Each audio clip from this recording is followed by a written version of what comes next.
Sir গ নাম্বারটা আমরা করব। গতে বলছি কি বস্তুটির পানিতে ওজন নির্ণয় করো, একই কথা। তো আমরা লিখি কি কি দেওয়া আছে, 10 সেন্টিমিটার কিউব আয়তনে, তাহলে বস্তুর আয়তন সরাসরি দিছে আর দেওয়া আছে, আমরা লিখি আয়তন কমা ভি সমান সমান 10 সেন্টিমিটার কিউব দাও। স্যার আমরা কিন্তু মিটার কিউবে রাখবো, তাহলে গুণ দিব 10 টু দি পাওয়ার -6 দ্বারা গুণ দিলে এটা মিটার কিউবে চলে আসবে। সেন্টিমিটার কিউব থেকে মিটার কিউবে গেলে 10 টু দি পাওয়ার -6 দ্বারা গুণ দিতে হয়, আমিও -6 দ্বারা গুণ দিচ্ছি।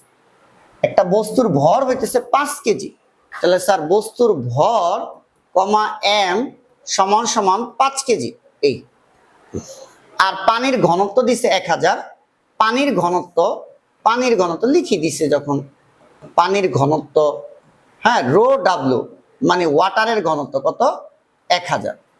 বলছে বস্তুটির পানিতে ওজন কত, তাহলে আমরা ওই যে তরলে ওজনের জন্য সূত্র কি লিখি, বস্তুর বাতাসে ওজন মাইনাস পানিতে ওজন সমান সমান প্লবতা।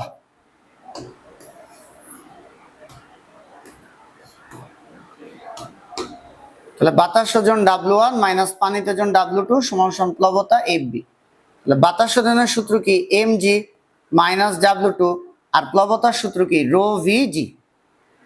তাহলে দেখো স্যার বাতাস ওজনের জন্য ভর লাগবে, ভর এই যে 5 কেজি, তাহলে 5 × 9.8 মাইনাস বস্তুর পানিতে ওজন, এই পানিতে ওজন বের করব, W2 এর মান বের করব, রো VG। ঘনত্ব হবে তরলের, তরলকে এখানে পানি, তাহলে পানির ঘনত্ব বসাবো 1000।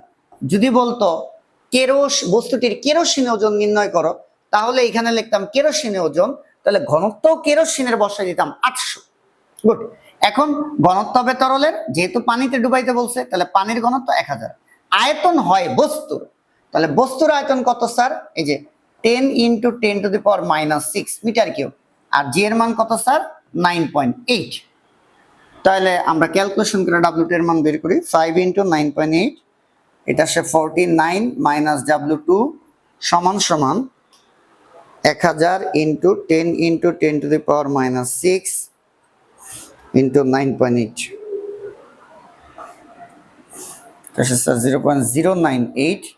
তাহলে W2 সমান সমান মানে এটাই W2 পাশে আনলাম, পুরোটা একবারে ঘুরে নিছি, 49 মাইনাস 0.098, তাহলে W2 সমান সমান 49 মাইনাস 0.098, তাহলে স্যার এটা আসে স্যার কত 48.902 নিউটন। এটার অ্যান্সার এই।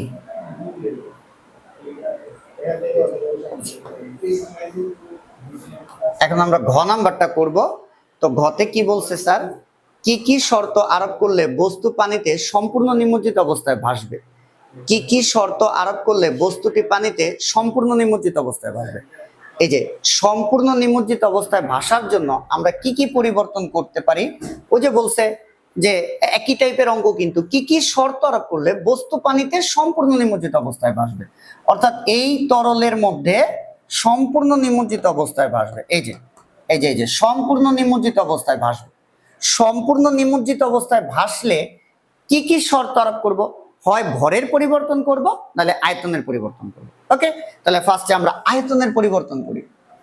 আয়তন, তাহলে আয়তন কি rho is equal to M by V, আমরা ভি বের করব, ভি সমান সমান এম বাই রো। তাহলে স্যার ভর বসাবো কি, ভরের তো পরিবর্তন করব না, উদ্দীপকে কত দেওয়া আছে 5, আমিও বসাইলাম 5।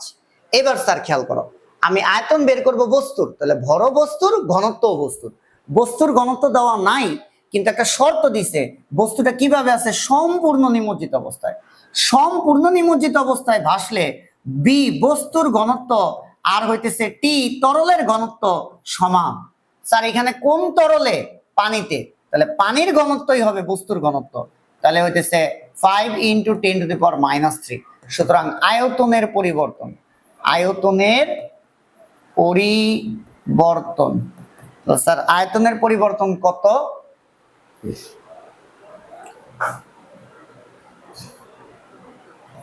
5 × 10 টু দি পাওয়ার -3 এটা তো নতুন আয়তন, আর আগের আয়তন এই যে উদ্দীপকে বলা আছে 10 × 10⁻⁻6। তাহলে স্যার আয়তনের পরিবর্তন চলে আসবে 5 × 10⁻³ মাইনাস 10 × 10⁻⁻6। তাহলে স্যার এটা আসে হইতেছে 4.99 × 10⁻³ মিটার কিউব। এবার স্যার আয়তনের পরিবর্তন করছি, এবার ভরের পরিবর্তন করব।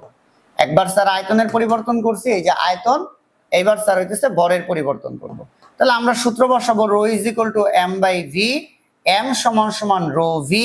এবার আবার আসো, আমি তো ভরের পরিবর্তন করব, বস্তুর ভরের, মানে এই 5 কেজির জায়গায় এমন ভাবে ভরটা বসাবো যেন সম্পূর্ণ নিমজ্জিত হয়ে যায়। তাহলে আমি ঘনত্ব বসাবো কার? বস্তুর। বস্তুর ঘনত্ব তো দাও নাই, কিন্তু শর্ত বলছে বস্তু সম্পূর্ণ তরলে নিমজ্জিত হবে। সম্পূর্ণ তরলে নিমজ্জিত হইলে ওই তরলের ঘনত্বই বস্তুর ঘনত্ব। তরলকে পানি, তাহলে পানির ঘনত্ব 1000, মানে বস্তুর ঘনত্ব 1000। এইবার আমি তো ভরের পরিবর্তন করব, আয়তনের তো পরিবর্তন করব না। তাহলে আয়তন কোন আয়তন বসাবো? উদ্দীপকের আয়তন। উদ্দীপকের আয়তন এই যে লিখছি 10 × 10⁻⁻6, 10 × 10⁻⁻6। তাহলে আমার নতুন ভর চলে আসবে, অর্থাৎ 1000 × 10 × 10⁻⁻6। এটা যেটা আসে 0.01 কেজি। তাহলে ডেল এম মানে ভরের পরিবর্তন 5 - 0.01, তাহলে 5 মাইনাস অ্যান্সার এটা হইতেছে 4.99 কেজি।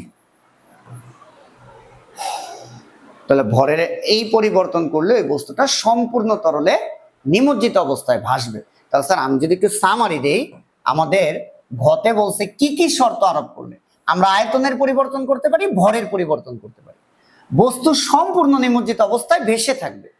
তাহলে ρ = m/v, আয়তনের পরিবর্তন করলে আয়তন বের করব, ρ = m/v, ভরের পরিবর্তন করলে ভর বের করব। তাহলে যখন আমি আয়তন বের করব, ভর আর ঘনত্ব, আয়তনের পরিবর্তন করব, ভরের তো পরিবর্তন করব না, তাহলে ভর বসাবো উদ্দীপক থেকে। উদ্দীপকের m এর মান কত? যে 5 কেজি, 5 বসাই দিছি, আর ঘনত্ব বসাই দিছি পানিরটা। এবার আবার যখন m বের করব, ভরের পরিবর্তন করলে তো ভর বের করব, তখন আয়তন বসাবো কি? উদ্দীপকের যে আয়তন সেটাই বসাই দিছি, আর ঘনত্ব বসাই দিছি পানিরটা। কেন পানির ঘনত্ব বসাই দিছি? একই কথা, সম্পূর্ণ তরলে নিমজ্জিত অবস্থায় ভাসলে তরলের ঘনত্ব বা পানির ঘনত্বটাই বস্তুর ঘনত্ব হিসেবে বসানো যাবে। তাহলে ভর বের করছি, উদ্দীপকের ভর আর নতুন ভর বিয়োগ করলে ভরের পরিবর্তন চলে আসবে।